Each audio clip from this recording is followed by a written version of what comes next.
Hello. ठीक है, सब कनेक्ट हो गए। तो यहाँ पे कल क्वेश्चन देख रहे थे कि जो एनर्जी मीटर है, ठीक है, उसमें कितने वॉट के लोड को कनेक्ट किए हैं, 450 वॉट को। ठीक, और कितने सेकंड के लिए है वो, 100 सेकंड के लिए कितने रिवोल्यूशन लगा रहा है वो, 10 रिवोल्यूशन लगा रहा है। ठीक है, तो यदि देखेंगे यहाँ पे कि 450 वॉट है ये, इनटू 100 ये सेकंड है। ठीक है, तो हम बोल सकते हैं यहाँ पे कि 450 इंटू 100 क्या बन जाएगा, ये वॉट सेकंड हो जाएगा। ठीक है, तो इतना वॉट सेकंड का लोड है, तो कितने रिवोल्यूशंस लगा रहा है वो, यहाँ पे 10 रिवोल्यूशन लगा रहा है। ठीक है, तो यदि 1 वॉट सेकंड का लोड होगा तो कितने रिवोल्यूशन लगाएगा ये, 10 रिवोल्यूशन अपॉन क्या हो जाएगा, 450 इंटू, बात समझ में आई। अब यहाँ पे हमको इसको चेंज करना है किसमें, किलो में। ठीक है, तो 1 यूनिट जो होती है, 1 यूनिट क्या होता है, 1 kWh। अब 1 kWh को यदि हम वॉट सेकंड में चेंज करें तो वॉट सेकंड में कितना होता है, 36 इंटू 10⁵ वॉट सेकंड, है ना। तो हम बोल सकते हैं कि 36 इंटू 10⁵ वॉट सेकंड यानी 1 किलोवाट आवर है। तो ये 1 किलोवाट आवर में कितना रिवोल्यूशन लगाएगा, तो 10 revolution into 36 into 10⁵ what second. ठीक है, और अपॉन क्या हो जाएगा यहाँ पे, 450 इंटू 100 क्या हो जाएगा यहाँ पे, वॉट सेकंड। बात समझ में आई सबको। तो जब वो इतने वॉट सेकंड में 10 रिवोल्यूशन लगा रहा है तो 1 किलोवाट आवर में निकालना है हमको। 1 किलोवाट आवर मतलब उतना वॉट सेकंड हो जाएगा, तो इतने वॉट सेकंड में कितना रिवोल्यूशन लगाएगा। ठीक है, तो उसको हम यहाँ पे सिंप्लीफाई करेंगे, तो इसको आप कैंसिल कर दीजिए, आपका आंसर यहाँ पे आ जाएगा। ठीक है, समझ में आया सबको, इसको कैंसिल करिए, कितना आया, 800 आया। तो ये हो जाएगा आपका 800 रिवोल्यूशन पर किलोवाट आवर आ जाएगा। किलोवाट आवर क्यों, क्योंकि ये किलोवाट आवर है ना, हम किलोवाट आवर में है ना, इतने वॉट सेकंड में ले रहे हैं।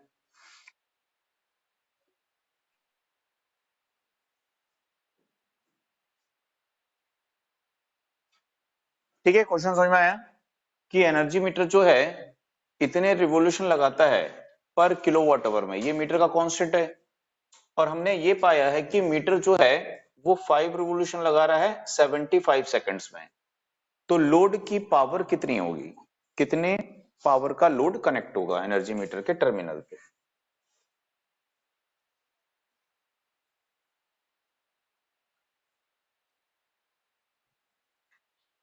समझ में आ रहा है, बन जाएगा।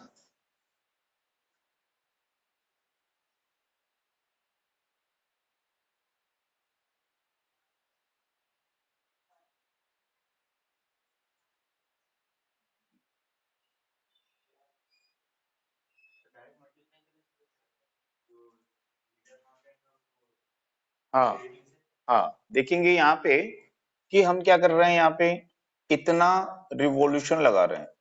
ठीक है, कितने में लगा रहे हैं, 1 किलोवाट आवर। 1 किलोवाट आवर यानी क्या हो गया, कितने सेकंड हो गए वहां पे, 36। ठीक है, तो 3600 सेकंड है ना, वन आवर में कितने सेकंड्स होते हैं, 3600। तो इतने रिवोल्यूशन लगा रहे हैं, क्योंकि हमको रिवोल्यूशन और समय पता है, तो हम देखें यहाँ पे इतने रिवोल्यूशन लगा रहे हैं इतने सेकंड में। ठीक है, तो हमारा लोड कितना है यहाँ पे, 1 किलोवाट है। हमारा लोड कितना होगा, 1 किलोवाट है ना, 1 किलोवाट। तो हम इसको लिख सकते हैं 1000 वॉट, है कि नहीं। ये कांस्टेंट क्या बताता है, तो ये कांस्टेंट बताता है कि 1 किलोवाट के लोड को 1 आवर तक हम यूज करेंगे, तो कितना होगा, 1 किलोवाट आवर होगा यानी 1 यूनिट होगा।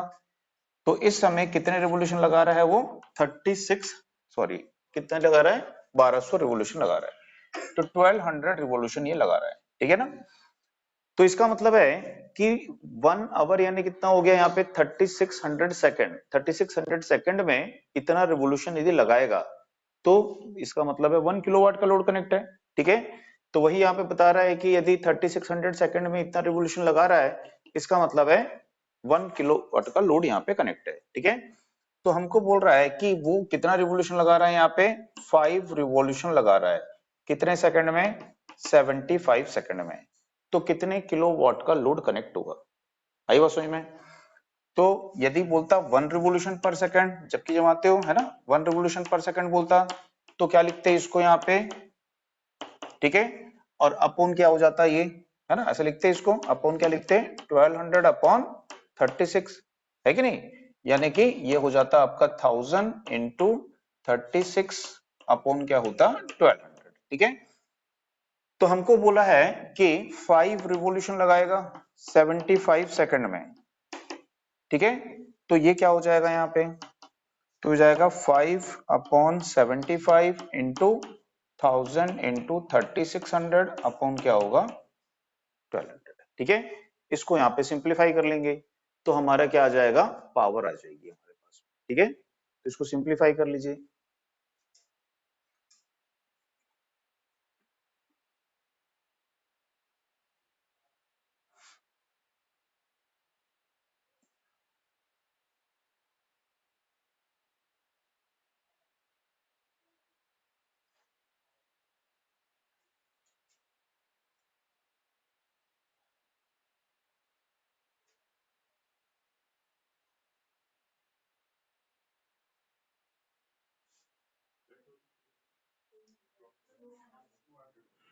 ठीक है, हाँ कितना आया 200 आया, ठीक, 200 वॉट।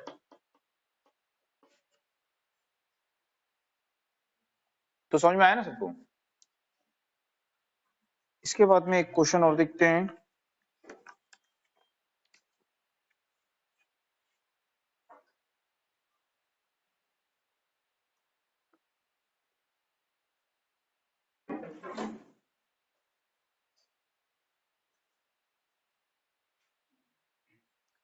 अपना माइक ऑफ करो अजय बिंद।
तो यहाँ पे कौन सा मीटर है ये, डीसी, ठीक है, डीसी एम्पियर आवर मीटर यहाँ पे है।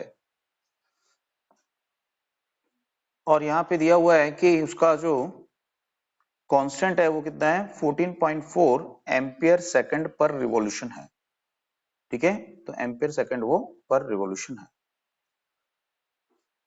तो मीटर के कांस्टेंट को बोल रहा है कि आपको किसमें एक्सप्रेस करना है, यहाँ पे रिवॉल्यूशन पर किलोवाट आवर में एक्सप्रेस करना है।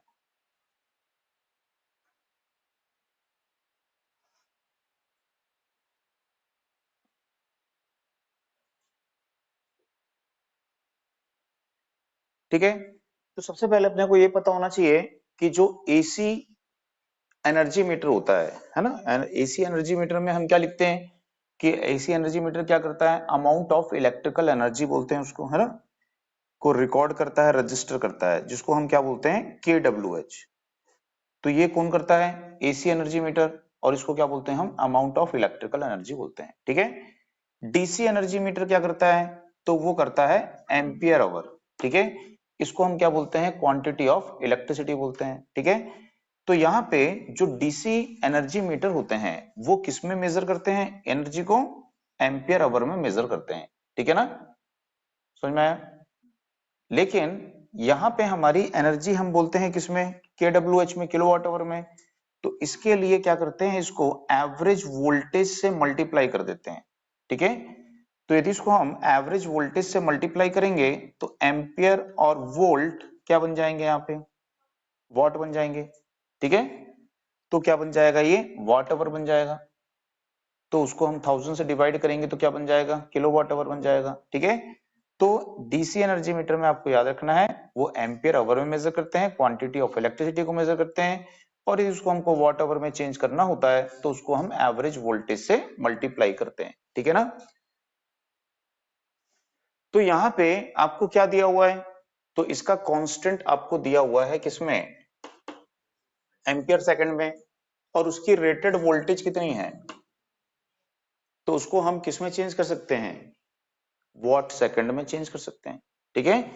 कि इतने वॉट सेकंड में कितना रिवोल्यूशन लगाएगा वो, 1 पर रिवोल्यूशन है ना। इतने वॉट, इसको वोल्टेज से मल्टीप्लाई करोगे तो क्या बन जाएगा, ये वॉट सेकंड। तो उतने वॉट सेकंड में कितना रिवोल्यूशन लगाएगा, ये 1 रिवोल्यूशन पर रिवोल्यूशन है, ठीक है। तो हम इसको यहाँ पे इस प्रकार से लिख सकते हैं कि 14.4, ठीक, इंटू 250 वोल्ट, तो ये बन जाएगा इतना वॉट सेकंड। तो इतने वॉट सेकंड में ये कितना रिवोल्यूशन लगाता है, यहाँ पे 1 रिवोल्यूशन लगाता है। और हमको उसका रिवोल्यूशन किस में निकालना है, केडब्ल्यूएच में, किलोवाट आवर में, ठीक है। तो किलो वॉट आवर का मतलब क्या होता है, तो 1 किलो वॉट आवर का मतलब क्या होता है, 36 इंटू 10⁵ वॉट सेकंड। ये वॉट सेकंड में है, ठीक है, तो हम ले लेते हैं उसको वॉट सेकंड में। तो ये 36 इंटू 10⁵ वॉट सेकंड यानी 1 किलोवाट आवर में कितना रिवॉल्यूशन लगाएगा, उतना रिवॉल्यूशन पर किलोवाट आवर उसका कांस्टेंट हो जाएगा, ठीक है। बात समझ आ गई सबको। तो यहाँ पे हम लिख सकते हैं इसको 1 रिवॉल्यूशन अपॉन 14.4 इंटू 250 और इंटू हो जाएगा 36 इंटू 10⁵। आई बात समझ में सबको। तो इतने वॉट सेकंड में वो 1 रिवोल्यूशन लगाएगा, तो 1 किलो वॉट आवर यानी इतने वॉट सेकंड में कितना रिवोल्यूशन लगाएगा, तो जितना रिवोल्यूशन लगाएगा वो रिवोल्यूशन पर किलोवाट आवर हो जाएगा, ठीक है। इसको नोट कर लीजिए।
हो गया, नोट कर ली सब।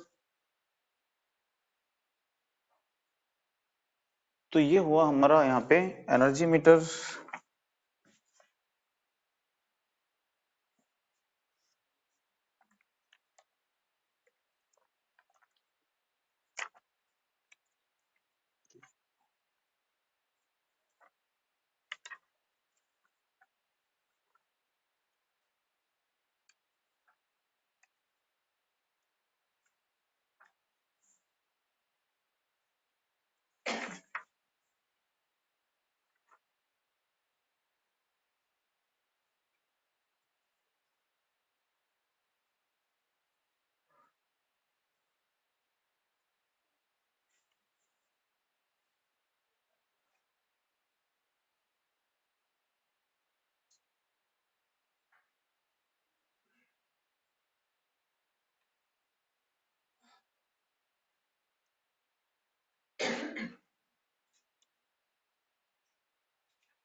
ठीक है, क्वेश्चन लिखिए, उसमें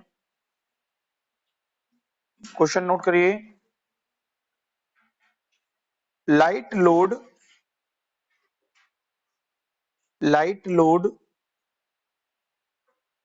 adjustment, light load adjustment for induction type energy meters, for induction type energy meters are usually done at, usually done at, answer लिखिए 5%, 5% of full load current, 5% of full load current। ठीक है, तो energy meter को जब calibrate करते हैं, है ना, और एनर्जी मीटर क्या कर रहा है, लो लोड की कंडीशन में, लाइट लोड यानी लो लोड, निम्न भार की कंडीशन में रन कर रहा है, तो उस समय उसको कैसे कैलिब्रेट किया जाता है, 5% ऑफ फुल लोड करंट से कैलिब्रेट करते हैं। ठीक है, एक क्वेश्चन और लिखिए। In a household, in a household single phase induction type watt meter, the meter can be reversed by, the meter can be reversed by, answer लिखिए opening the, opening the meter connection, opening the meter connections and reversing either, reversing either the potential coil terminals, potential coil terminals or current coil terminals, or current coil terminals। ठीक है,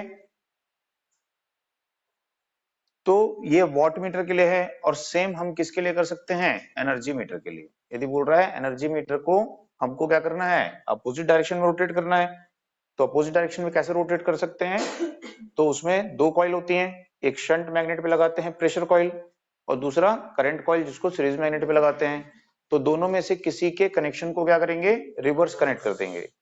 ठीक है, किसी भी एक के connection को, तो उसके रोटेशन का डायरेक्शन क्या होगा, वहां पे रिवर्स हो जाएगा।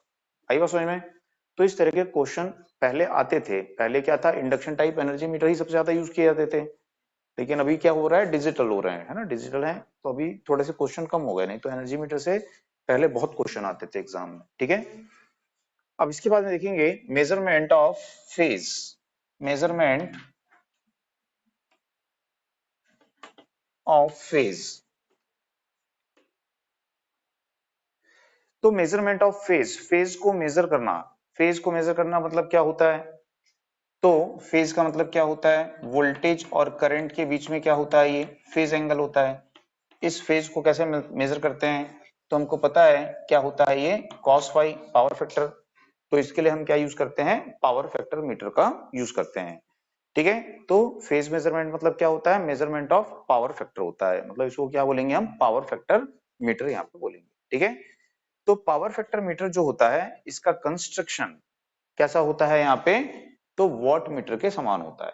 यदि पूछेगा कि किस इंस्ट्रूमेंट का, है ना, जैसे पूछा आपको कि पावर फैक्टर मीटर का कंस्ट्रक्शन किस इंस्ट्रूमेंट के समान होता है, तो वॉट मीटर के समान होता है। कहने का मतलब होता है कि वॉट मीटर में हम टू सर्किट्स यूज करते हैं, एक प्रेशर सर्किट होता है और दूसरा करंट सर्किट होता है। तो सिमिलरली जो पावर फैक्टर मीटर है इसमें भी टू सर्किट्स का यूज करते हैं, प्रेशर सर्किट होता है और करंट सर्किट होता है, ठीक है। तो यहाँ पे जो पावर फैक्टर मीटर होते हैं टू टाइप्स के होते हैं, कौन कौन से होते हैं, एक डायनोमीटर होता है और दूसरा मूविंग आयरन होता है, ठीक है। तो यहाँ पे पहले हम देखेंगे डायनोमीटर पावर फैक्टर मीटर को। अब डायनोमीटर में भी सिंगल फेज होता है और थ्री फेज होता है, ठीक है। तो पहले उसमें नोट करिएगा, उसमें लिखिए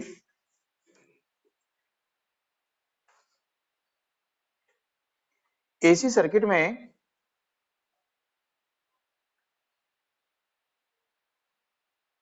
एसी सर्किट में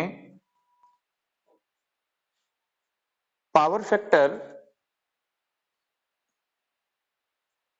मेजरमेंट के लिए पावर फैक्टर मीटर का यूज करते हैं। पावर फैक्टर मेजरमेंट के लिए पावर फैक्टर मीटर का यूज करते हैं।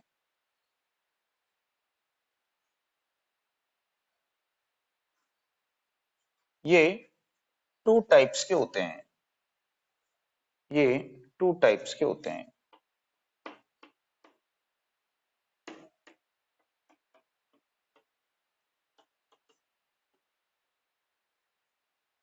तो पावर फैक्टर मीटर में से बहुत आते हैं कम क्वेश्चन, है ना, इनमें से कुछ गिने चुने क्वेश्चन होते हैं। तो पावर फैक्टर मीटर में एक होता है डायनोमीटर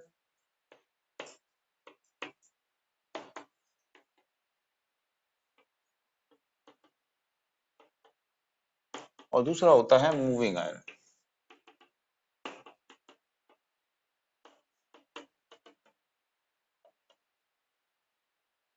तो पहले देखेंगे यहाँ पे dynamometer type power factor metre, और इसमें होता है सिंगल फेज और थ्री फेज। तो पहले यहाँ पे देखेंगे single phase.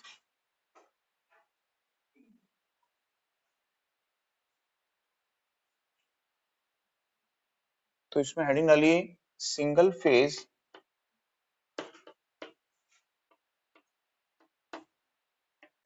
Dynamometer type power factor metre.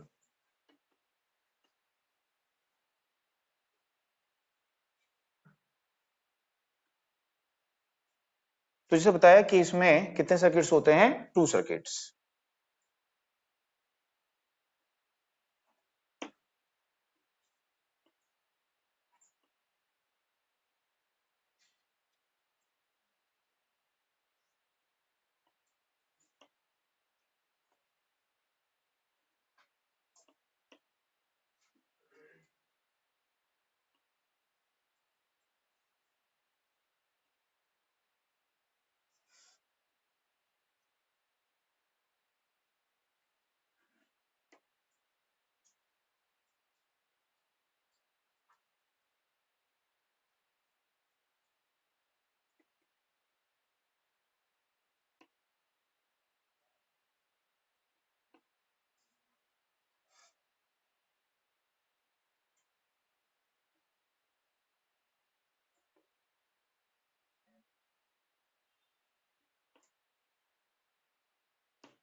ठीक है, ये है फिक्स्ड करंट कॉइल। सेम यहाँ पे भी है, ये भी है यहाँ पे फिक्स्ड करंट कॉइल। ठीक, ये रेजिस्टेंस है और ये प्योर इंडक्टेंस है, ये प्योर रेजिस्टेंस है। यहाँ पे टू कॉइल हैं ए बी, ठीक है। तो A and B, two coils placed on moving system at 90-degree phase difference।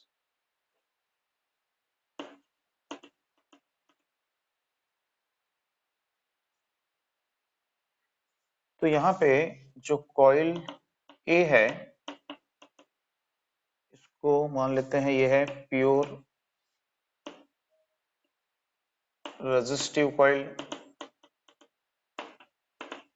And coil B जो है इसको मान लेते हैं प्योर इंडक्टिव कॉइल।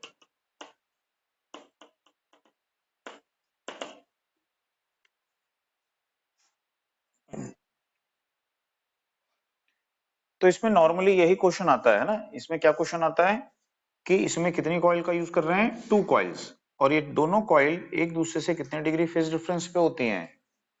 हाँ, तो single phase dynamometer what power factor metre में टू कॉइल्स होंगी और वो 90 डिग्री फेज डिफरेंस पे प्लेस्ड होती हैं।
हेलो, हेलो,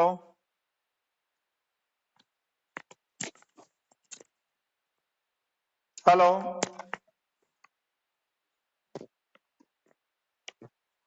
हेलो,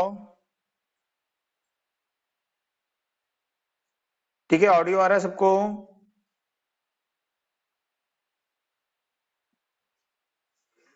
अंकित, ऑडियो आ रहा है क्लियर? ओके, ठीक है, नोट कर लिए।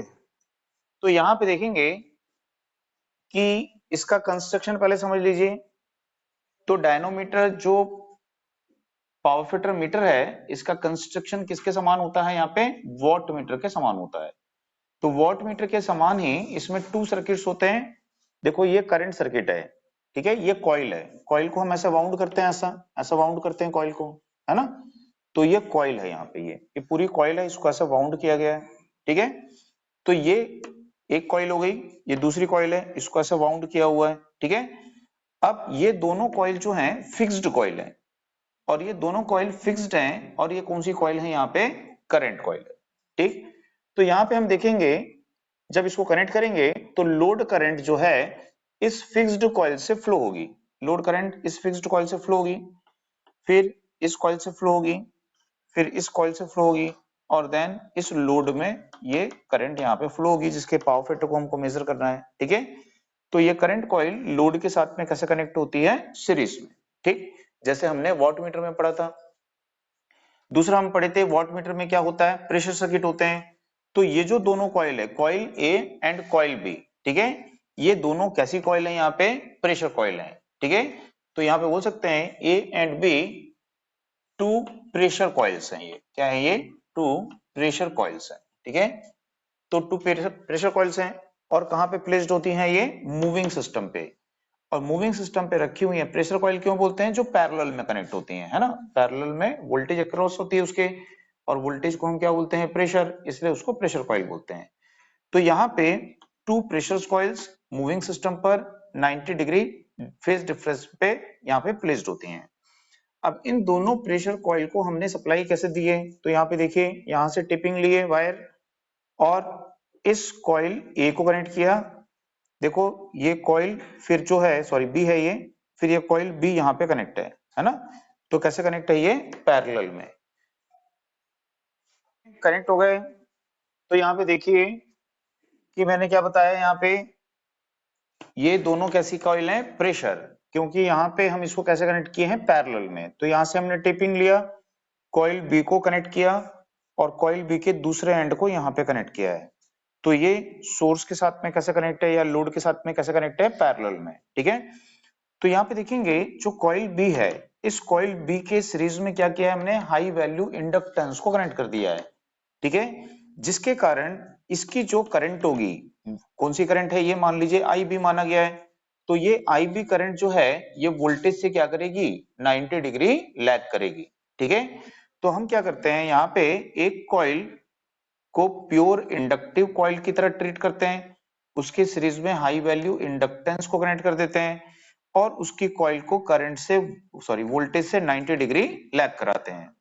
सेकंड जो कॉइल है, कॉइल ए, इस कॉइल को भी हमने क्या किया है, देखिए यहाँ पे सेम सप्लाई दी है और यहाँ पे कनेक्ट किया हुआ है। तो लोड के सोर्स के साथ कैसे कनेक्ट है, ये पैरेलल में। तो ये जो कॉइल है इसको हम प्योर रेजिस्टिव ट्रीट करते हैं। तो इसके लिए नॉन इंडक्टिव रेजिस्टेंस को, हाई वैल्यू रेजिस्टेंस को इसके सीरीज में यहाँ पे कनेक्ट करते हैं, ठीक है। तो इसकी जो करंट है आई ए, ये वोल्टेज के क्या होती है, इन फेज में होती है, ठीक। अब हमें ये पता है कि यहाँ पे दोनों कॉइल कैसे कनेक्ट है, पैरेलल में। तो दोनों कॉइल में करंट के फ्लो का डायरेक्शन कैसा है, सेम, और दोनों कॉइल 90 डिग्री फेज डिफरेंस पे है, यानी कि एक एन पोल के कांटेक्ट में आ रही होगी तो दूसरी एस पोल के कांटेक्ट में आ रही होगी, और करंट का डायरेक्शन दोनों में सेम है। तो इसके कारण दोनों कॉइल में जो टॉर्क प्रोड्यूस्ड होगा वो एक दूसरे के अपोजिट होगा, ठीक है। यदि इस कॉइल में इस डायरेक्शन में टॉर्क होगा तो इसमें इस डायरेक्शन में टॉर्क होगा, दोनों का टॉर्क एक दूसरे के अपोजिट होगा। तो दोनों टॉर्क एक दूसरे को काउंटर बैलेंस करेंगे, यानी कि एक दूसरे के लिए वो कंट्रोलिंग टॉर्क का वर्क करेंगे। तो इसलिए हमको यहाँ पे कंट्रोलिंग टॉर्क अलग से यूज करने की आवश्यकता नहीं है, ठीक है। तो जैसे हमने मेगर में भी पढ़ा था कि मेगर में हमको कंट्रोलिंग टॉर्क यूज नहीं करना पड़ता है ना। रेशियोमीटर जो हम देख रहे थे कि उसमें भी करंट कैसी होती है, दोनों कॉइल में सेम डायरेक्शन में, वहां पे 90 डिग्री था फेज डिफरेंस। तो वहां पे भी कंट्रोलिंग टॉर्क यूज नहीं करते हैं और यहाँ पे भी कंट्रोलिंग टॉर्क का यूज नहीं करते हैं, ठीक है। तो ये आपको यहाँ पे याद रखना है, ठीक है। अब यहाँ पे ये फंक्शन कैसे करती है, तो यहाँ पे देखिए क्या हो गया, ठीक है। ये करंट कैरिंग कॉइल है ये, और ये करंट कैरिंग कॉइल यहाँ पे क्या सेटअप करेगी, ये मैग्नेटिक फील्ड सेटअप करेगी। तो यहाँ पे क्या सेटअप हो जाएगा, इसका मैग्नेटिक फील्ड, और उसके मैग्नेटिक फील्ड में यहाँ पे क्या है, मूविंग कॉइल प्लेस्ड होती है, ठीक है। तो जब मूविंग कॉइल में करंट फ्लो होगी तो ये कॉइल क्या करेगी, यहाँ पे डिफ्लेक्ट करेगी। तो इसका जो डिफ्लेक्शन होगा उसके कारण यहाँ पे क्या होगा, टॉर्क प्रोड्यूस्ड होगा। तो क्या होता है कि जैसे मान लीजिए ये हमारी वोल्टेज है, ठीक है, और ये हमारी करंट है, कौन सी करंट है, ठीक है, इंडक्टिव कॉइल की करंट है जो वोल्टेज से 90 डिग्री लैग करेगी। दूसरी जो करंट है, कॉइल ए की करंट है, रेजिस्टिव करंट है, जो वोल्टेज के ऑलमोस्ट क्या होगी, इन फेज में होगी। अब यहाँ पे डिपेंड करता है कि ये जो हमारी लोड करंट है वो कैसी है। ये हमारी लोड करंट वोल्टेज के इन फेज में है, मीन्स हमारा लोड कैसा है, प्योर रेजिस्टिव लोड है, ठीक है। तो प्योर रेजिस्टिव लोड की कंडीशन में हमारी लोड करंट वोल्टेज के इन फेज में होगी, फेज एंगल 0 डिग्री होगा। तो जब ये हमारी लोड करंट, ठीक है, किसके फेज की तरफ शिफ्ट हो गई है, ए की फेज की तरफ, कॉइल ए के फेज की तरफ शिफ्ट हुई है, ठीक है।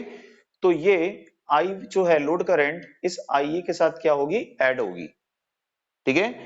तो ये दोनों मिलके क्या करेंगे, यहाँ पे टॉर्क प्रोड्यूस करेंगे।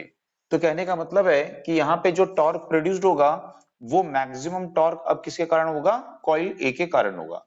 तो कॉइल ए जब टॉर्क प्रोड्यूस करेगी, इस डायरेक्शन में इसको मूव करेगी, तो ये कहां पे आएगा, सेंटर पोजीशन पे आएगा।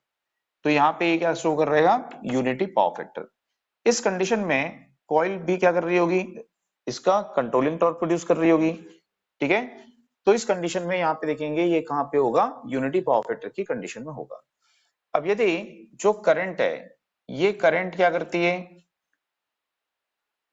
इस ए से लैग करती है 5 डिग्री, तो मीन्स इस करंट से अब क्या हो रही है, वो आउट फेज में आ रही है, ठीक है। तो कॉइल ए का जो टॉर्क है, अब ये क्या होगा, डिक्रीज होगा। कॉइल बी का तो टॉर्क उतना ही था, अब कॉइल ए का टॉर्क क्या होने लगेगा, वहां पे डिक्रीज होने लगेगा। तो कॉइल ए का टॉर्क डिक्रीज होगा, ठीक है, मीन्स कॉइल बी का टॉर्क अभी ग्रेटर रहेगा। तो ये इस डायरेक्शन में क्या होगा, ऐसा शिफ्ट होगा। तो यहाँ पे आपको शो करेगा 0.9 लैगिंग, ठीक है, या फिर और शिफ्ट होगा तो 0.8 लैगिंग, ठीक है। तो जैसे जैसे करंट यहाँ पे शिफ्ट होते जाएगी, इसका पॉइंटर भी इस डायरेक्शन में क्या होगा, ऐसा शिफ्ट होगा, और क्या शो करेगा वो, ठीक है, लैगिंग पावर फैक्टर को शो करेगा। आई बात समझ में। और यदि करंट क्या करेगी, इससे ऊपर की तरफ शिफ्ट होगी, तो यहाँ पे ये क्या हो जाएगा, लीडिंग पावर फैक्टर को शो करेगा। ये होगा 0.9, 0.8, और ये क्या हो जाएगा, लीडिंग पावर फैक्टर हो जाएगा, ठीक है। तो डिपेंड करता है कि जो ये करंट आई है वो किस फेज की तरफ शिफ्ट होती है। आई बात समझ में। तो उसके कॉइल के टॉर्क को क्या करती है, वो वहां पे इंक्रीज करती है। तो यहाँ पे जो इसका डिफ्लेक्शन होता है, इसका जो डिफ्लेक्शन होता है, ठीक है, थीटा इसका डिफ्लेक्शन है, वो किसके प्रोपोर्शनल होता है, तो फेज एंगल फाई के क्या होता है, ये प्रोपोर्शनल होता है, ठीक है। और फेज एंगल फाई के हिसाब से हमने किसको कैलिब्रेट किया होता है, स्केल को। तो ये डायरेक्ट क्या मेजर करके देता है हमको, पावर फैक्टर मेजर करके देता है। तो मेन इसमें से बहुत ज्यादा क्वेश्चन बनते नहीं है। तो एक तो आपको बताया कि कंस्ट्रक्शन याद रखिए किसके समान होता है, कितने सर्किट्स होते हैं, और इसमें जो सिंगल फेज है ना, सिंगल फेज में कितनी कॉइल हैं, 2 प्रेशर कॉइल, और दोनों प्रेशर कॉइल क्या होती है, moving coil, 90 degree phase difference पे होती हैं, और नो कंट्रोलिंग टॉर्क, इसमें कोई कंट्रोलिंग टॉर्क यूज करने की आवश्यकता नहीं होती है। तो इस तरह के क्वेश्चन इसमें पूछ सकता है, ठीक है। तो इसमें नोट करिएगा, इसमें लिखिएगा।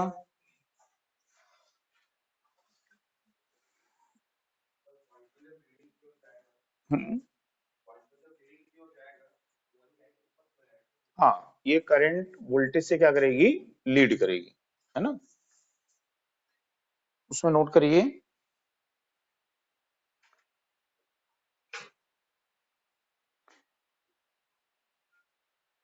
Dynamometer, dynamometer power factor metre, dynamometer power factor metre का कंस्ट्रक्शन वॉट मीटर के समान होता है, वॉट मीटर के समान होता है।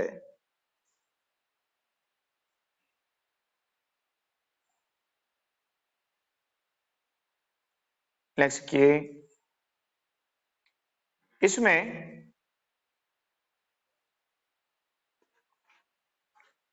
वॉट मीटर के समान, इसमें वॉट मीटर के समान करंट सर्किट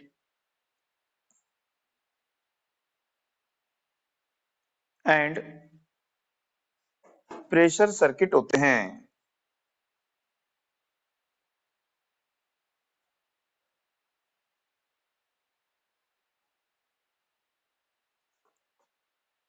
नेक्स्ट किए, सिंगल फेज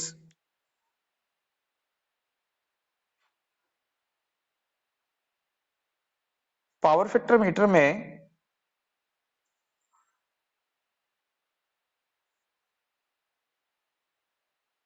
करंट कॉइल को 2 आइडेंटिकल पार्ट में, करंट कॉइल को 2 आइडेंटिकल पार्ट में डिवाइड करके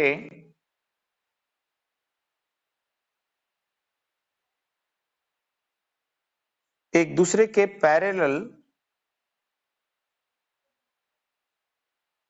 रखते हैं, एक दूसरे के पैरेलल रखते हैं, एंड लोड के सीरीज में कनेक्ट करते हैं, लोड के सीरीज में कनेक्ट करते हैं।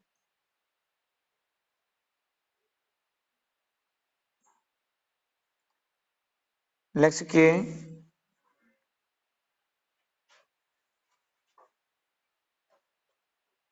करंट कॉइल के बिटवीन, करंट कॉइल के मध्य, करंट कॉइल के बिटवीन, करंट कॉइल के मध्य में मूविंग सिस्टम पर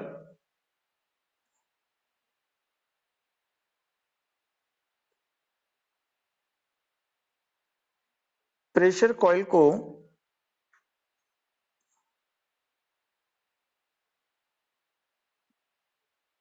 टू पार्ट में डिवाइड करके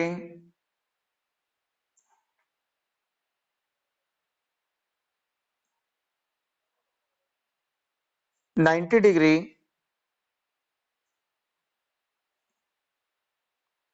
इलेक्ट्रिकल फेज डिफरेंस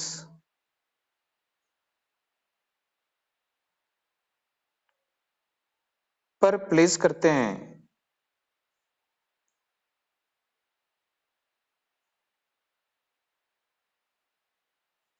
और सप्लाई के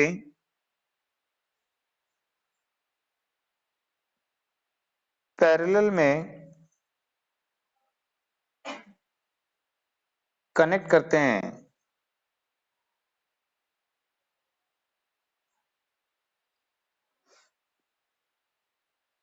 दोनों कॉइल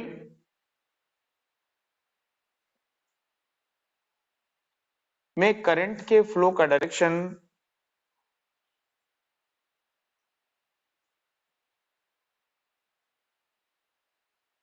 सेम होने के कारण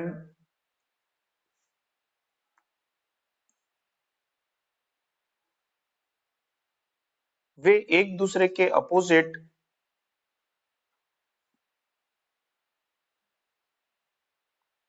डायरेक्शन में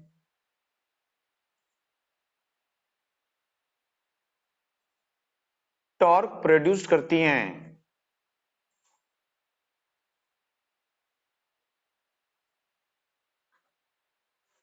एक दूसरे के अपोजिट डायरेक्शन में टॉर्क प्रोड्यूस करती हैं।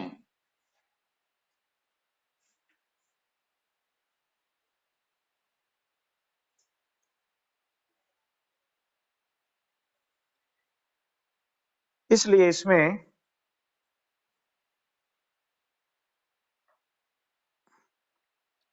कंट्रोलिंग टॉर्क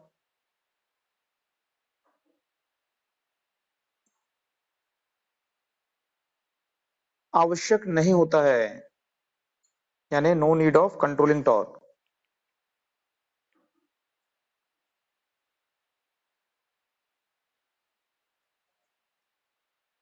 उसके बाद में नेक्स्ट के वन प्रेशर कॉइल, एक pressure coil A, one pressure coil A के सीरीज में, वन प्रेशर कॉइल ए के सीरीज में नॉन इंडक्टिव रेजिस्टेंस कनेक्ट करते हैं, नॉन इंडक्टिव रेजिस्टेंस कनेक्ट करते हैं।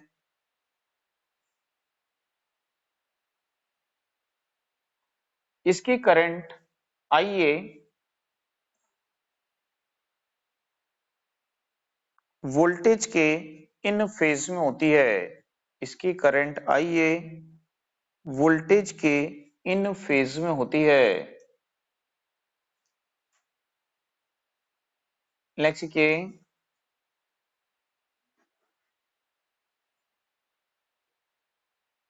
Second coil, second pressure coil, second pressure coil B, second pressure coil B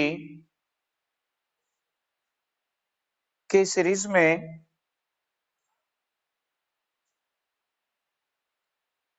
inductance को connect करते हैं,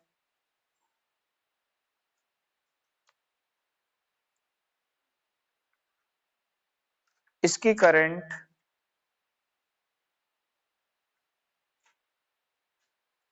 वोल्ट, इसकी करंट कौन सी है, आईबी, इसकी करंट आईबी वोल्टेज से 90 डिग्री लैग करती है।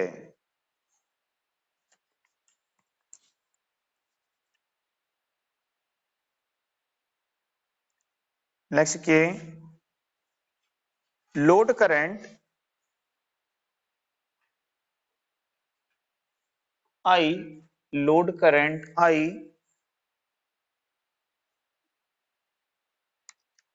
जिस प्रेशर करंट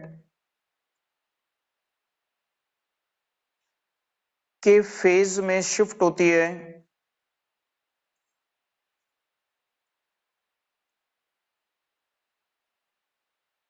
जिस करंट के फेज में शिफ्ट होती है वह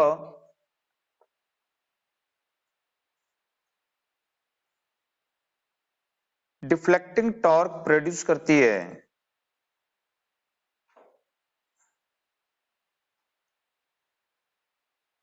या वह कॉइल डिफ्लेक्टिंग टॉर्क प्रोड्यूस करती है। तो ठीक है, तो लोड करंट जो है जिस करंट के फेज में शिफ्ट होगी वो क्या करेगी, डिफ्लेक्टिंग टॉर्क। यदि आईए के फेज में शिफ्ट होगी तो आईए डिफ्लेक्टिंग टॉर्क प्रोड्यूस करेगी, बी की तरफ में होगा तो बी, आईए के फेज में हो गया तो आई इसको पूरे सिस्टम को ऐसे घुमाएगी, बी के फेज में शिफ्ट होगी तो बी पूरे सिस्टम को ऐसे घुमाएगी। ठीक है ना, बात समझ में आई।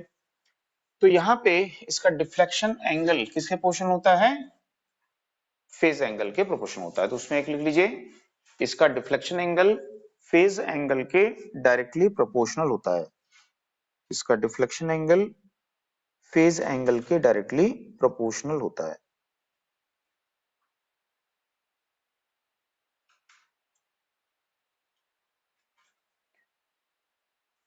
ठीक है, एक पॉइंट और लिखिए, इस इंस्ट्रूमेंट को कैलिब्रेटेड फ्रीक्वेंसी से अदर फ्रीक्वेंसी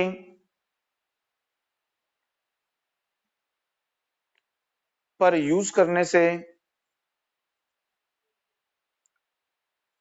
इसमें, इस इंस्ट्रूमेंट को कैलिब्रेटेड फ्रीक्वेंसी से अदर फ्रीक्वेंसी, दूसरी फ्रीक्वेंसी पर यूज करने से इसमें एरर प्रोड्यूस्ड होता है, इसमें एरर उत्पन्न होता है,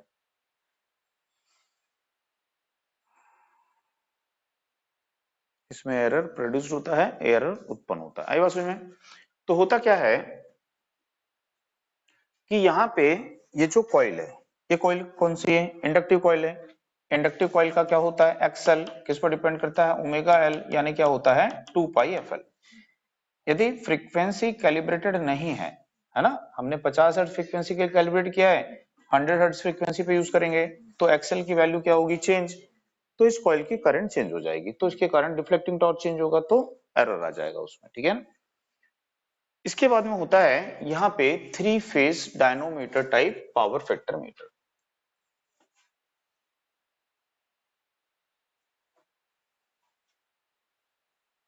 तो इसमें भी सेम कंस्ट्रक्शन होता है, पर इसमें क्या करते हैं यहाँ पे कि जो प्रेशर कॉइल होती हैं, 2 प्रेशर कॉइल होती हैं, उनको 2 फेज से सेपरेटली सप्लाई देते हैं। ठीक है, एक आर फेज से दूसरा वाई फेज से दे सकते हैं। तो इसमें जो कॉइल यूज करते हैं वो कितने डिग्री फेज डिफरेंस पे होती है, 120 डिग्री, ये आपको याद रखना है। ठीक है, आसानी से याद रख सकते हो, 3 फेज सिस्टम है ना, 3 फेज सिस्टम में कितना डिग्री फेज डिफरेंस होता है, तो बस याद रखो कॉइल में भी यहाँ पे 120 डिग्री रखते हैं।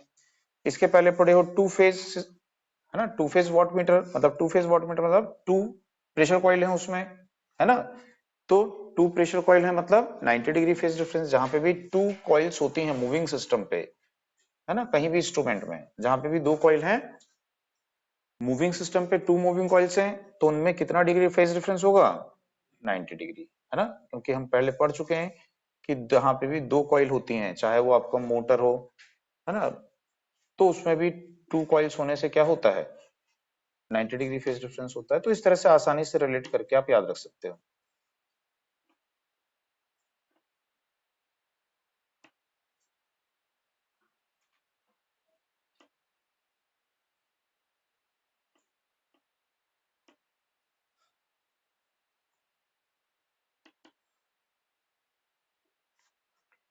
ठीक है, तो यहाँ पे हम देखेंगे इस तरह से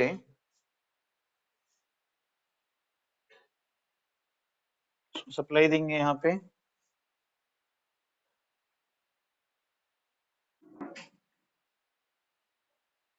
ये हमारा यहाँ पे लोड है।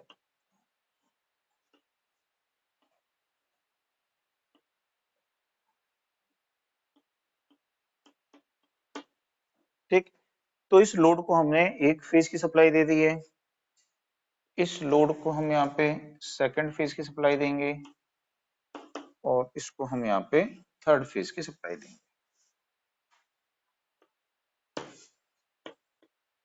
और इसमें जो कनेक्शन है उसको सिमिलरली यहाँ पे इसी प्रकार से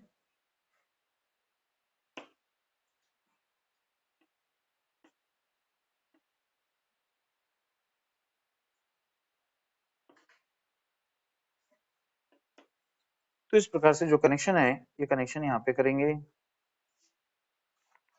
तो एक करंट हो जाएगी आपकी यहाँ पे, इसमें रेजिस्टेंस लगाएंगे, इसकी करंट को लिमिट करेगा, है ना। और ये इसकी करंट है IA,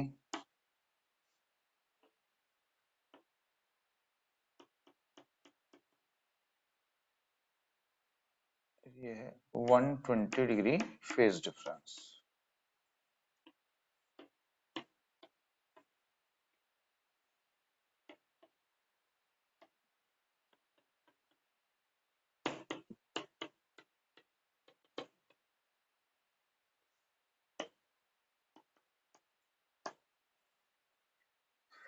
तो इस तरह से हम इसको यहाँ पे यूज कर सकते हैं। ठीक है,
हो गया नोट कर लिए। तो इसमें भी कोई बहुत विशेष क्वेश्चन नहीं बनता है, बस आपको याद रखना है कि कॉइल में कितने डिग्री का फेज डिफरेंस होता है, यहाँ पे 120 डिग्री का होता है।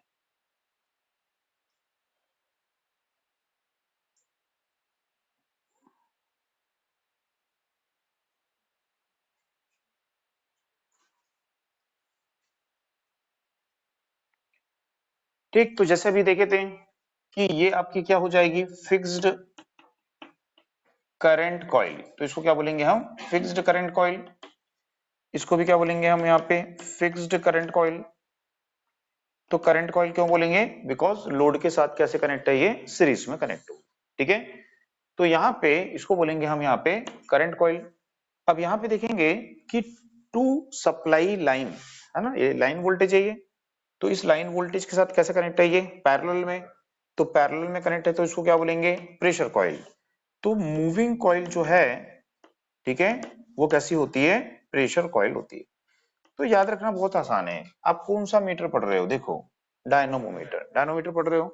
तो डायनोमीटर टाइप वॉट मीटर पढ़े थे, डायनोमीटर टाइप वॉट मीटर में मूविंग कॉइल कौन सी थी, प्रेशर कॉइल। तो डायनोमीटर इंस्ट्रूमेंट जो होता है उसमें मूविंग कॉइल कौन सी होती है, प्रेशर कॉइल होती है। और फिक्स्ड कॉइल कौन सी होती है, करंट कॉइल होती है। तो यहाँ पे भी सेम वही लॉजिक है।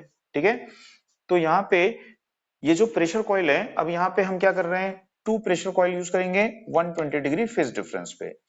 अब यहाँ पे एक कॉइल को एक लाइन वोल्टेज अप्लाई करेंगे, ठीक है, जैसे ये आर है, आर के साथ ही किससे कनेक्ट है, बी के साथ कनेक्ट है, ठीक है। और दूसरे देखेंगे आर और किसके बीच में है, वाई के बीच में है, तो इनको क्या मिल रही होगी, लाइन वोल्टेज। तो जब लाइन वोल्टेज मिलेगी तो करंट का मैग्नीट्यूड क्या होगा, वेरी हाई होगा, है ना, क्योंकि कॉइल तो क्या होती है, है ना, पतला वायर रहता है और टर्न्स भी उसके कम होते हैं। तो इसके लिए हमको क्या करना पड़ेगा, इसके सीरीज में रेजिस्टेंस को कनेक्ट करना पड़ेगा। यदि हम रेजिस्टेंस नहीं कनेक्ट करेंगे तो क्या होगा, कॉइल बर्न हो जाएगी, जल जाएगी हाई वोल्टेज होने के कारण, है ना। तो करंट को लिमिट करता है ये रेजिस्टेंस, सिर्फ क्या करता है, करंट को लिमिट करता है, ठीक है, और करंट को सेफ वैल्यू में यहाँ पे रखता है। अब यहाँ पे देखेंगे कि ये जो कॉइल है ये क्या करती है, मैग्नेटिक फील्ड प्रोड्यूस करती है, और उसके बीच में मूविंग सिस्टम पे ये कॉइल है, ठीक है। अब यदि फेज एंगल चेंज होगा तो फेज एंगल चेंज होने पर इसमें क्या होगा, यहाँ पे टॉर्क प्रोड्यूस्ड होगा। तो थ्री फेज सिस्टम में उसको टॉर्क को थ्योरेटिकली एक्सप्लेन करना डिफिकल्ट है, उसको हम मैथमेटिकली यहाँ पे प्रूव करते हैं। तो मैथमेटिकली जब प्रूव करते हैं तो हम यहाँ पे देखते हैं कि जो इसका डिफ्लेक्शन एंगल होता है वो डायरेक्टली प्रोपोर्शनल टू क्या होता है, फेज एंगल होता है, ठीक है। तो यहाँ पे भी डिफ्लेक्शन एंगल जो होगा वो डायरेक्टली प्रोपोर्शनल टू क्या होगा, फेज एंगल। बट इसके साथ में क्या डिफिकल्टी है कि इसको आप केवल बैलेंस लोड की कंडीशन में ही यूज कर सकते हो। बात समझ में आ रही है। जो थ्री फेज वॉट मीटर है, sorry three phase power meter है, इसका यूज डायनोमीटर टाइप में, डायनोमीटर टाइप में, मूविंग आयरन में नहीं। मूविंग आयरन को हम अनबैलेंस में भी यूज कर सकते हैं, लेकिन थ्री फेज जो अपना dynamometer type power filter meter है, इसको हम केवल कौन से लोड की कंडीशन में यूज करेंगे, बैलेंस लोड की कंडीशन में यूज करेंगे।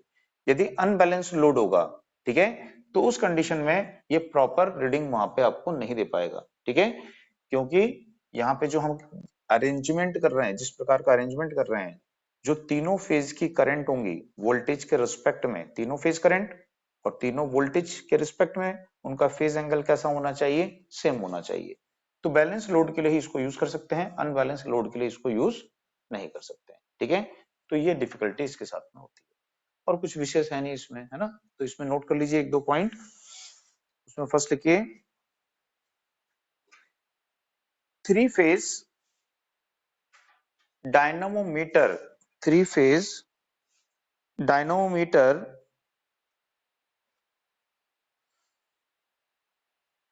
टाइप पावर फैक्टर मीटर में, टाइप पावर फैक्टर मीटर में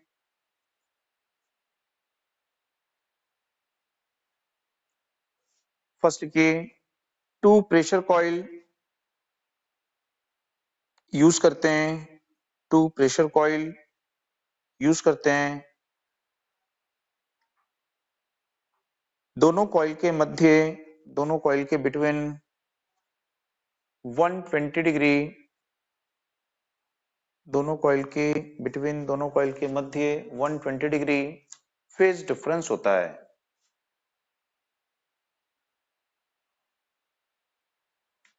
नेक्स्ट ये सेकंड पॉइंट, इस मीटर का यूज ओनली बैलेंस लोड के लिए करते हैं,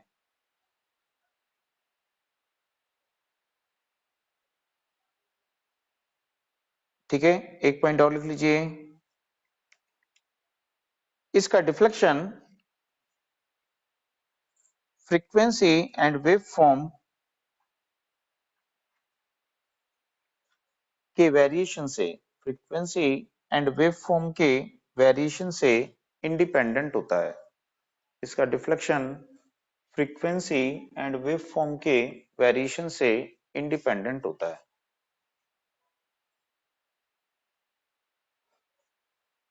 तो कोई बहुत क्वेश्चन नहीं बन पाते हैं इसमें से, है ना, तो इसलिए ये तीन चार पॉइंट हैं, इनको आप याद रखिए। अब इसके बाद में देखेंगे यहाँ पे होता है मूविंग आयरन।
ठीक है। अब इसको यहाँ पे देखते हैं कि ये जो मीटर है, ये मीटर किस प्रकार से इसका कंस्ट्रक्शन होता है। तो यहाँ पे ये इसका स्पिंडल है, ठीक है। तो यहाँ पे सेंटर में क्या होगा, इसका एक स्पिंडल यहाँ पे रहेगा, ठीक है। अब उस स्पिंडल के ऊपर में क्या करते हैं, यहाँ पे आयरन के सिलेंडर को लगाते हैं, ठीक है। तो आयरन के सिलेंडर को लगाएंगे तो मान लीजिए यदि स्पिंडल है तो इसके ऊपर में यहाँ पे इस प्रकार से क्या लगाया गया होगा, एक आयरन सिलेंडर होगा। तो इसको बोल सकते हैं यहाँ पे ये है आयरन सिलेंडर, ठीक। अब ये जो आयरन सिलेंडर होता है इसके साथ में हम क्या करते हैं, अटैच करते हैं किसको, यहाँ पे वेंस को। ये किसके वेंस हैं, आयरन के वेंस हैं। तो ये जो आयरन वेंस हैं वी, ठीक है, इस आयरन वेंस को इसके साथ में क्या करते हैं, यहाँ पे फिक्स करते हैं, अटैच करते हैं, ठीक है। अब यहाँ पे इसके बाद में ये होती है अपनी कॉइल, ये कॉइल पी है। तो यहाँ पे उस कॉइल पी को यहाँ पे शो किया हुआ है, ये जो कॉइल पी है इस कॉइल पी को यहाँ पे शो किया हुआ है कि ये कॉइल पी है यहाँ पे, ठीक है। और यहाँ पे डैम्पिंग यूज करते हैं, एयर डैम्पिंग। एयर डैम्पिंग के लिए वेंस है यानी पंखुड़ियां होती हैं, एयर डैम्पिंग प्रोड्यूस करने के लिए उनका वहां पे यूज किया गया है, ठीक है। अब यहाँ पे क्या करते हैं, इस प्रकार से कंस्ट्रक्शन करने के बाद में हम इसको सप्लाई देंगे। अब इसमें क्या करता है, ये तो मूविंग सिस्टम हो गया, घूमने वाला भाग हो गया। अब यहाँ पे जो इसमें फिक्स्ड स्टेशनरी कॉइल है, वो फिक्स्ड कॉइल कितनी है यहाँ पे, 3। जैसे कि कॉइल A1 है ये, कॉइल A2 है ये, और ये कॉइल A3 है। तो ये फिक्स्ड कॉइल हैं जो क्या करेंगे, करंट को कैरी करेंगे। तो इनको हम सप्लाई के साथ में कनेक्ट करेंगे। तो सीटी से कनेक्ट किया गया है इन सभी कॉइल को, यानी सीटी से कनेक्ट किया है, मतलब ये सभी कॉइल लोड के साथ कैसे कनेक्ट है, सीरीज में। तो ये सभी कॉइल क्या कैरी कर रही होंगी, लोड करंट कैरी कर रही होंगी, ठीक है। जो हमारी आर फेज की करंट है वो आर फेज की करंट इससे होके फिर लोड में जाएगी, वाई फेज की करंट इससे होने के बाद में फिर लोड में जाएगी, ठीक है। और बी फेज की करंट इससे होने के बाद में फिर आगे की तरफ मूव करेगी, ठीक है। तो यहाँ पे इन तीनों कॉइल से जब लोड करंट फ्लो होगी, और लोड कैसा है, 3 फेज है, तो हमने यहाँ पे देखो तीनों कॉइल को 120 डिग्री फेज डिफरेंस पे रखा हुआ है ना। ये तीनों कॉइल फिक्स्ड है, स्टेशनरी है, और 120 डिग्री इलेक्ट्रिकल फेज डिफरेंस पर प्लेस्ड है। और इनसे यहाँ पे क्या फ्लो हो रही है, 3 फेज करंट फ्लो हो रही है। और उस करंट में कितने डिग्री का फेज डिफरेंस होता है, 120 डिग्री का। तो ये जो तीनों कॉइल हैं ये क्या करेंगे, यहाँ पे मैग्नेटिक फील्ड सेटअप करेंगी। और वो मैग्नेटिक फील्ड क्या होगा, यहाँ पे सिंक्रोनसली रिवॉल्विंग मैग्नेटिक फील्ड होगा। बात समझ में आई। अब दूसरा यहाँ पे देखेंगे कि जो कॉइल पी है, ये जो कॉइल पी है, इस कॉइल पी को हम क्या किए हैं, इसी 3 फेज सिस्टम से सप्लाई दिए हैं। बट चूंकि कॉइल पी जो होती है, ठीक है, इसकी करंट को लिमिट करना जरूरी है। तो उसकी करंट को लिमिट करने के लिए उसके सीरीज में क्या लगाए हैं, रेजिस्टेंस। तो कॉइल पी जो है ये लाइन वोल्टेज के साथ पैरेलल में कनेक्ट है। ये तीनों कॉइल लाइन के सीरीज में कनेक्ट है, और ये कॉइल पी कैसे कनेक्ट है, ये पैरेलल में कनेक्ट है। तो जब कॉइल पी को हम सप्लाई देंगे तो ये कॉइल पी भी क्या करेगी, अपना एक मैग्नेटिक फील्ड सेटअप करेगी। अब यहाँ पे दो मैग्नेटिक फील्ड हो गए, एक मैग्नेटिक फील्ड हो गया इन तीनों कॉइल के द्वारा सेटअप मैग्नेटिक फील्ड, ठीक है, और दूसरा मैग्नेटिक फील्ड हो गया कॉइल पी के द्वारा मैग्नेटिक फील्ड। अब ये जो मैग्नेटिक फील्ड है वो यहाँ पे इस आयरन के वेंस में क्या करेंगे, ईएमएफ इंड्यूस करेंगे। इस आयरन वेंस में क्या करेंगे, ये ईएमएफ इंड्यूस करेंगे, ठीक है। तो यहाँ पे जो तीनों कॉइल का मैग्नेटिक फील्ड है और कॉइल पी का मैग्नेटिक फील्ड है, इनके इंटरेक्शन के कारण आयरन वेंस में क्या होगा, वहां पे टॉर्क प्रोड्यूस्ड होगा, ठीक है। और टॉर्क प्रोड्यूस्ड होगा तो मूविंग सिस्टम क्या करेगा, यहाँ पे मूव करेगा, और हमको वहां पे डिफ्लेक्शन जो है वो पॉइंटर के द्वारा प्राप्त होता है, ठीक है। तो इस तरह से ये यहाँ पे वर्क करता है। तो इसमें भी ऐसे कंस्ट्रक्शन से तो कोई क्वेश्चन बनता नहीं है इसमें, है ना। तो मेन इसमें से एक दो क्वेश्चंस बनते हैं अपने इसमें से कि इसकी एडवांटेज क्या होती है, इसकी डिसएडवांटेज क्या होती है। तो मूविंग आयरन है तो इसका जो टॉर्क होता है वो कैसा होता है, हाई होता है। डायनोमीटर में हम क्या करते हैं, एयर कॉइल, है ना, एयर कोर कॉइल का यूज करते हैं, तो उसका टॉर्क क्या होता है, वहां पे कम होता है। तो जैसे हम देखते हैं कि वोल्टेज वगैरह का के के वेरिएशन से इसकी रीडिंग में कोई बहुत ज्यादा इफेक्ट नहीं आता है। तो ये सब कुछ इसकी एडवांटेज होती हैं, तो उन्हीं में से एक आध दो क्वेश्चन पूछ सकता है यदि पूछेगा तो। वैसे वॉट मीटर से बहुत ही रेयर क्वेश्चन आते हैं, ठीक है ना। तो इसमें नोट करते हैं या फिर कल नोट करते हैं, डिस्कनेक्ट हो गया हम लोग फिर बोलेंगे कि हम लोग का छूट गया, है ना, हो जाता है वो। तो इसको कल लिखते हैं, इसके बारे में समझ में आया ना सबको। तो समझने के लिए सिर्फ यही आपको याद रखना है कि जो अपना मूविंग आयरन इंस्ट्रूमेंट है, ठीक है, इसमें आयरन मूव करता है, ये आयरन वेंस है और ये आयरन मूव करता है। तो आयरन कब मूव करता है? जब इसमें क्या होगा, टू फ्लक्स का इंटरेक्शन होगा। कौन सी दो फ्लक्स हैं? एक इन तीनों कॉइल का मैग्नेटिक फील्ड है, ठीक है, इसमें ईएमएफ इंड्यूस करेगा। और दूसरा मैग्नेटिक फील्ड कहां से आता है? ये पैरेलल, जो पैरेलल कनेक्ट है कॉइल पी, इसका मैग्नेटिक फील्ड है। तो ये दोनों मैग्नेटिक फील्ड इस कॉइल में क्या करते हैं? एडी करंट इंड्यूस करते हैं और उसके कारण डिस्क में क्या होता है? यहाँ पे टॉर्क प्रोड्यूस्ड होता है और ये मूविंग सिस्टम आयरन जो है ये मूव करेगा और हमको क्या मिलेगा? वहां पे डिफ्लेक्शन मिलेगा, ठीक है ना। तो इसको कल, इसके एडवांटेज डिसएडवांटेज को कल नोट कर लेते हैं, ठीक है।